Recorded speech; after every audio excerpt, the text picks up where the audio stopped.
You know, the flowers are out. There's a certain bounce in the step. The sun's making an appearance for the first time in 6 months. That can mean one thing. Spring is here. And with spring comes the playoffs. I'm definitely excited. I've done my playoff ritual. Watch Rock'em Sock'em 6 to get in the mood. God, I love this movie. You know, this was made in 1994, back in the good old days. Back when Patrick Waugh was the goalie for the Canadiens. Back when there were 8 Canadian teams in the league. Back when Roberts was with the Flames. Back when the Leafs had Doug Gilmour, Wendell Clark, and Dave Andreychuk on the team. Back when Chris Chelios was less ancient. Anyway, we got a lot of matchups to get to, so let's start off with the Eastern Conference.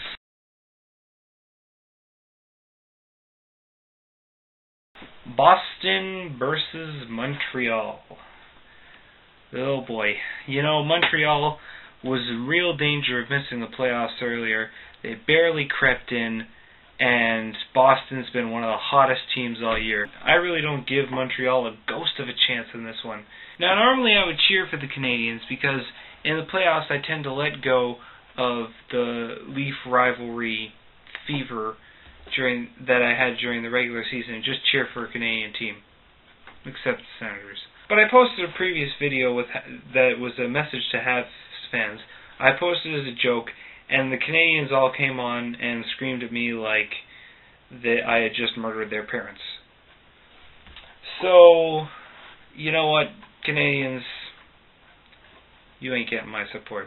Even with the added intensity of the Montreal-Boston rivalry, I would be very surprised if I saw this series going past 5 games. Boston in 5.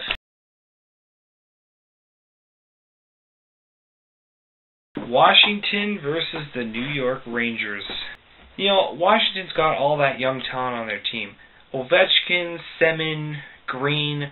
I mean, they've just been on fire all season long. I don't think that New York can really pose a legitimate challenge to them. I'll be more generous and say Washington in 6.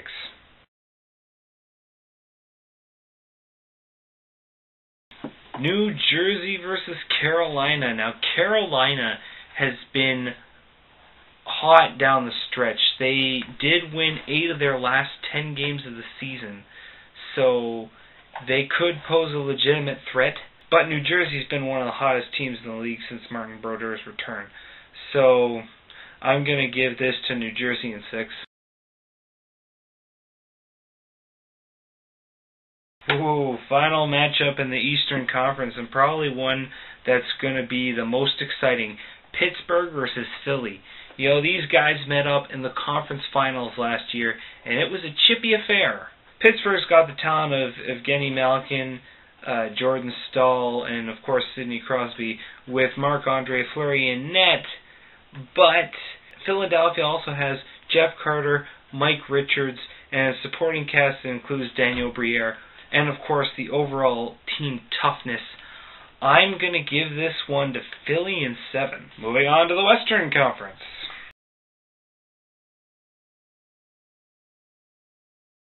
San Jose versus Anaheim.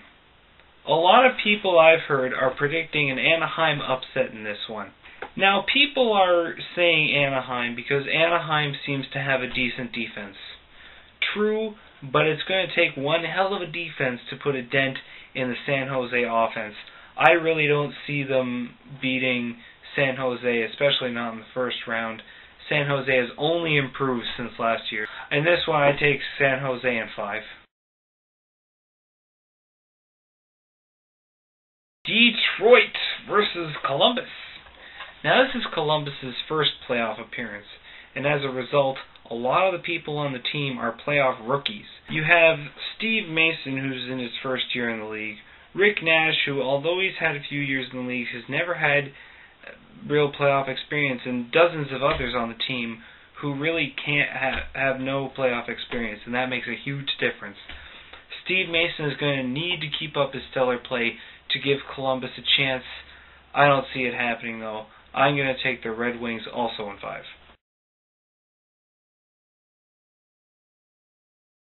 Vancouver versus St. Louis. Now, Vancouver has won the Northwest Division, and it's St. Louis's first year in the playoffs in years. This was supposed to be a rebuilding year for them.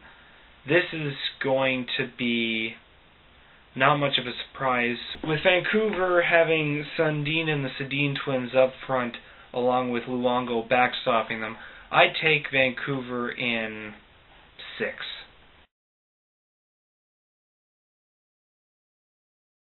And of course, Chicago versus Calgary. I think that this one will also be an exciting series. Chicago has their first year in the playoffs in a long time, and Calgary has many veterans on their lineup who have been in the playoffs before, which does make a huge difference. Now, a lot of people are taking Chicago in this without a second thought, but I think Calgary has a legitimate chance here. Now, it's true that Calgary is going to be without Robin Regehr in the lineup, but Rene Bourque is returning, and when he was sidelined with injury was when their slide began. Calgary also has lots of depth on the score sheet, with a lot of their players reaching double digits. This is the best chance for an upset in the West, but I'm going to take Chicago in 7. It's going to go right down to the wire. So those are my playoff predictions. Comment, rate, whatever you do, subscribe. Tell me what you think.